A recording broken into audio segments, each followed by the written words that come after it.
तो बच्चों, सबसे पहला मल्टीप्लिकेशन फैक्ट हमारे पास है 7 इंटू 3, यानी 7 टाइम्स 3। मतलब हमें 3 को 7 टाइम्स ऐड करना है। तो इसके लिए आप कोई प्रश्न सोच पा रहे हैं? मुझे एक प्रश्न रितु ने बताया था। चलिए देखते हैं क्या है वो प्रश्न। रितु ने कहा कि एक फैन में 3 ब्लेड्स हैं, तो ऐसे 7 फैन्स में कितने ब्लेड्स होंगे? तो देखते हैं रितु ने जो कहा क्या वो सही है या नहीं। रितु ने कहा कि अगर एक फैन में हैं 3 ब्लेड्स तो 7 फैन्स में कितने होंगे? तो क्या आप बता सकते हैं हम कैसे निकालेंगे? पहले फैन में होंगे 3 ब्लेड्स, दूसरे में 3, तीसरे में 3।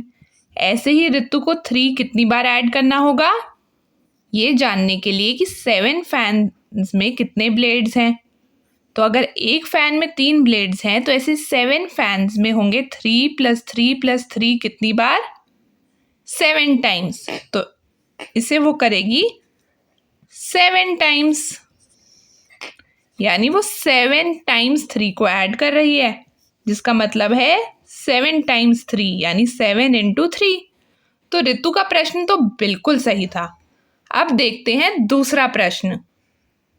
अब दूसरा प्रश्न बनाया है रवि ने। रवि ने कहा कि अगर मैं अपने एक दोस्त को 7 पेंसिल्स देता हूं तो मैं 3 दोस्तों को कितनी पेंसिल दूंगा?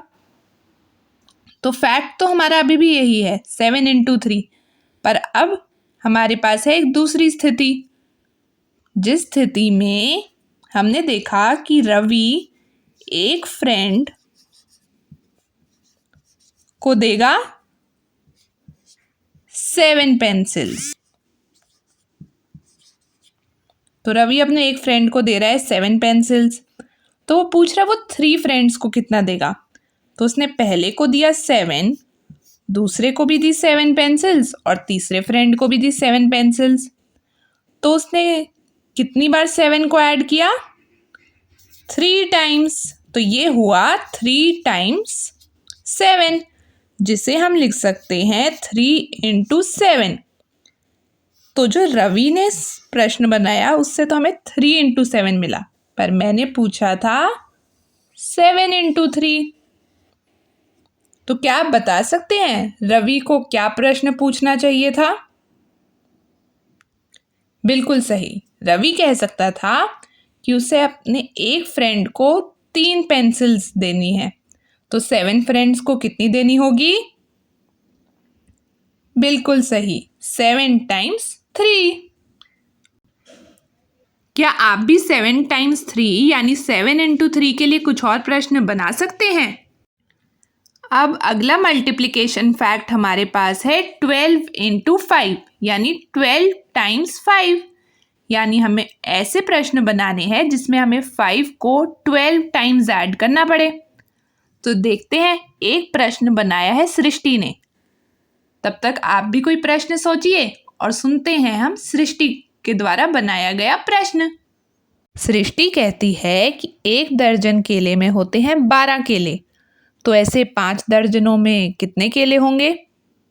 चलिए देखते हैं सृष्टि का बनाया हुआ प्रश्न सही है या नहीं। तो सृष्टि कहती है कि 1 डजन में होते हैं 12 बनानास, तो 5 डजन में कितने होंगे? तो 5 डजन में होंगे 12 प्लस 12 प्लस 12 प्लस 12 प्लस 12। क्यों? क्योंकि पहले डजन में थे 12, दूसरे डजन में भी 12, तीसरे डजन में भी 12, चौथे डजन में भी 12 और 5वें डजन में भी 12 बनानास। तो 5 डजन में कितने होंगे? 12 प्लस 12 प्लस 12 प्लस 12 प्लस 12, यानी हमने 12 को ऐड किया कितनी बार?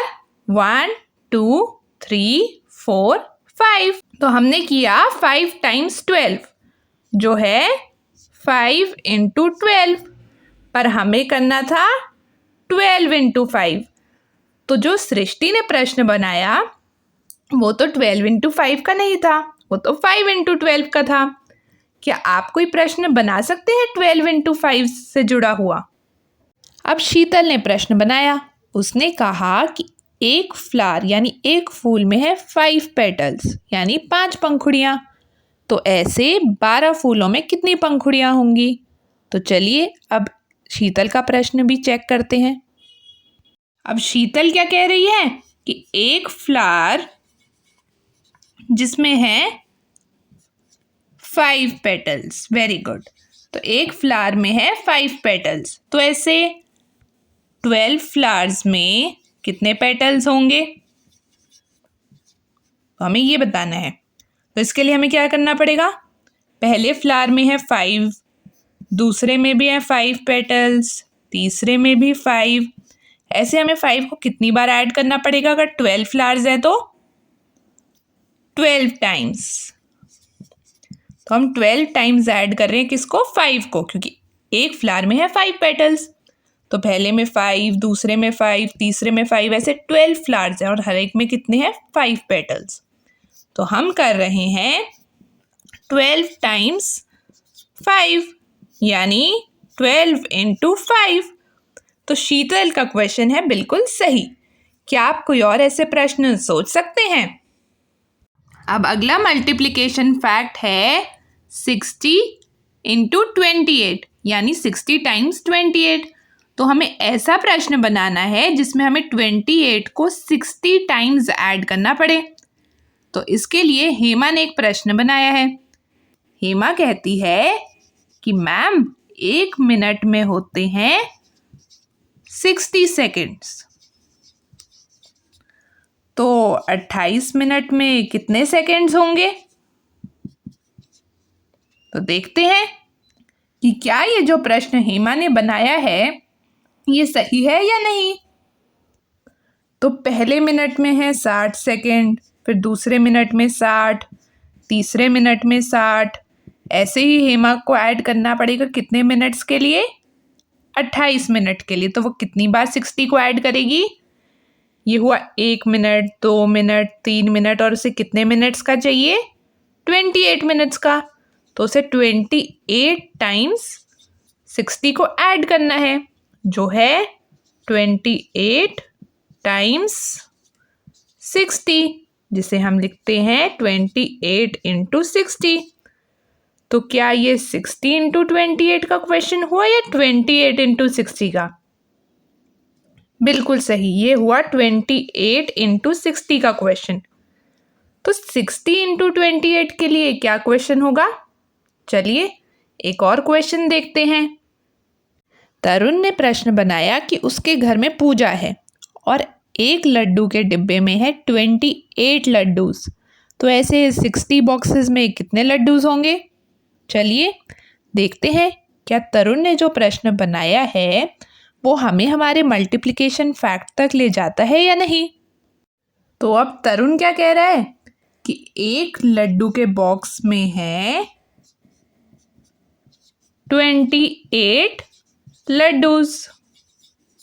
तो वो पूछ रहा है कि 60 बॉक्सेस में कितने लड्डू होंगे। तो चलिए देखते हैं कि क्या तरुण ने सही प्रश्न बनाने की कोशिश की है इस मल्टीप्लिकेशन फैक्ट के लिए। तो एक बॉक्स में थे 28, फिर दूसरे ऐसे ही बॉक्स में होंगे 28 लड्डूस, फिर तीसरे बॉक्स में भी होंगे 28। ऐसे ही तरुण को ये 28 कितनी बार ऐड करना पड़ेगा? 60 टाइम्स, क्योंकि उसके पास है 60 बॉक्सेस। तो यानी तरुण क्या कर सकता है? 60 टाइम्स 28, 60 × 28। तो तरुण का प्रश्न तो था बिल्कुल सही। क्या आप भी कोई और प्रश्न सोच सकते हैं? अब आप नीचे भेजी हुई ये वर्कशीट करें। इसमें पहला प्रश्न उदाहरण के लिए किया गया है। जैसे यहाँ पे हमने बनाया चित्र, यह एक फूल जिसमें है 5 पंखुड़ियाँ। तो प्रश्न क्या बनाया? एक फूल में है 5 पंखुड़ियाँ, तो ऐसे 12 फूलों में कितनी पंखुड़ियाँ होंगी। इसी प्रकार आप जिस भी वस्तु के लिए प्रश्न बना रहे हैं उसका आप यहाँ पे चित्र बनाएंगे और उसके लिए प्रश्न आप इस जगह पे लिख सकते हैं। तो चलिए अब इस वर्कशीट को करें और इसकी फ़ोटो क्लिक करके ज़रूर भेजें। Thank you.